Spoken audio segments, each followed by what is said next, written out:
I'm Lee, and this is Team 12's Rover presentation. First, I'd like to go over the requirements for the project. We had to design and build a rover that would navigate a room and reach a destination.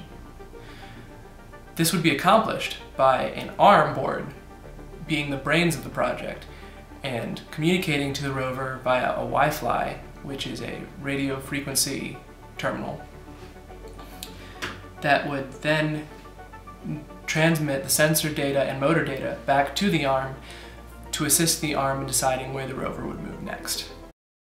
This is the ARM, our main processing unit, or in other words, the brains of this project. It sends out motor commands to the rover to execute. These are determined by the sensor and motor data that it requests from the rover for processing.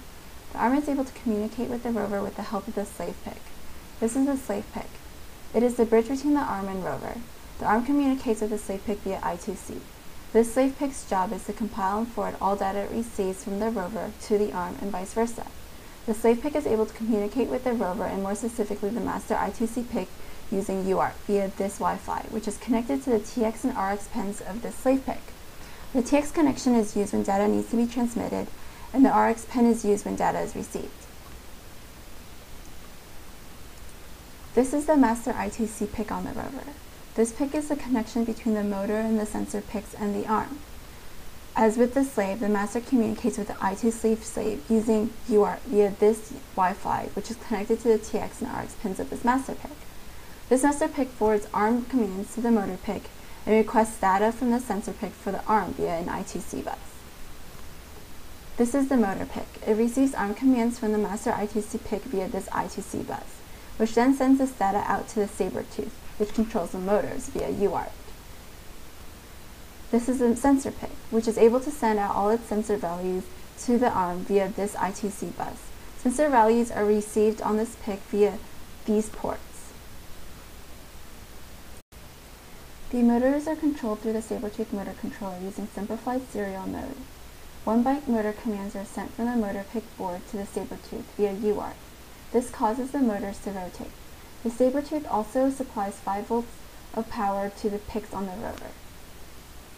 Hi, I'm Nick, and I was in control of the ARM algorithm, which tells the rover where to go. So the first thing I would need is a map of the room, which would look like something like this. It would tell me each corner of the room, as well as any waypoints I would need to hit, as well as a target location.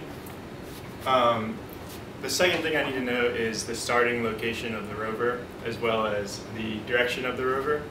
And for example, here, I made the starting location right here, and the direction is pointing straight down.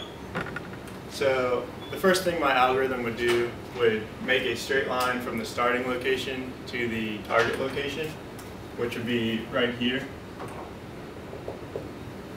And then it would go on that path until the sensors would say that there's a wall or an obstacle, and then it would stop and re-evaluate where it should go. In this case here, it would take a right turn, and it would calculate that right turn with some basic trig, and then it would do a follow the wall until the wall is done, which would take it to right here. And then it would make another straight line from where it is to the target location, which would be right here. And then it would quickly hit this wall, and then it would do another parallel to the wall until it was done, which would take it to right here. And then it would do a left turn, again with a trig, and then it would go to the finish line, and that's it.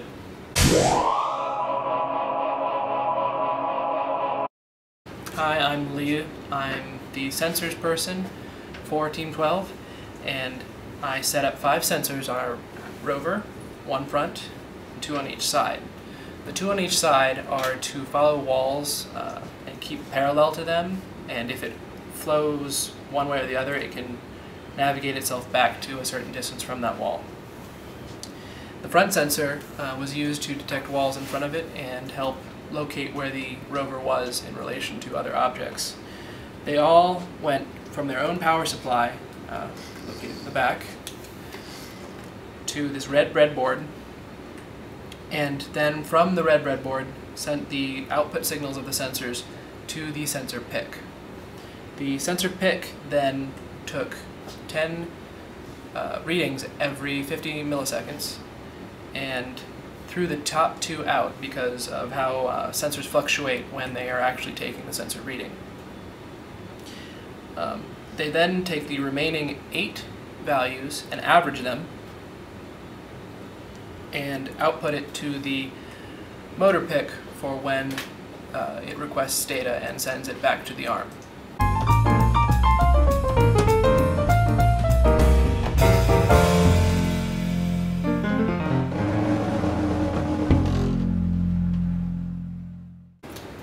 Hi, I'm Chris, and the role within my team was simulation.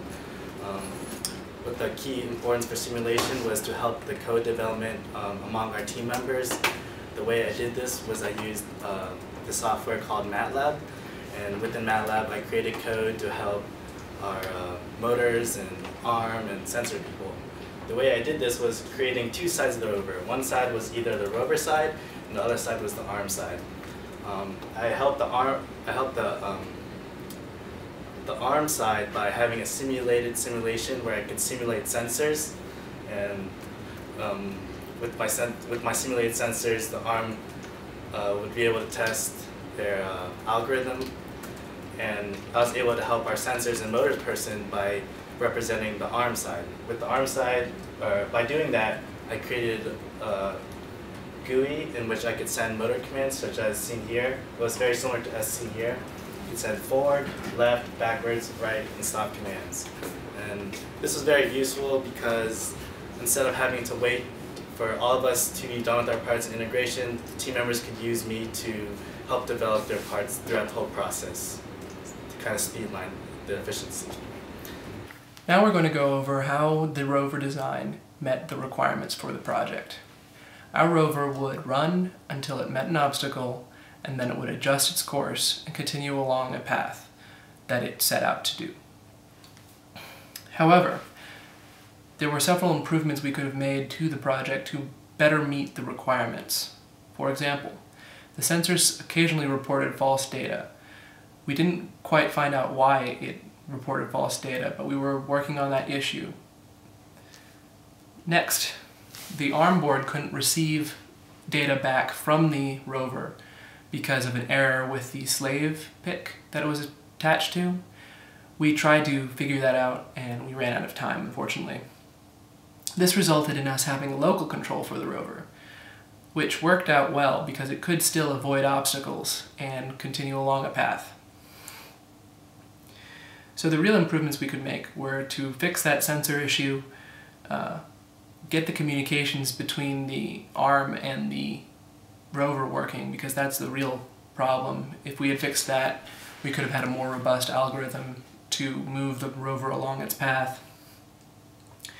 And another fix we could have made would be to get the motors using the encoders, because that would get us to have more exact movements in the distances the rover could move.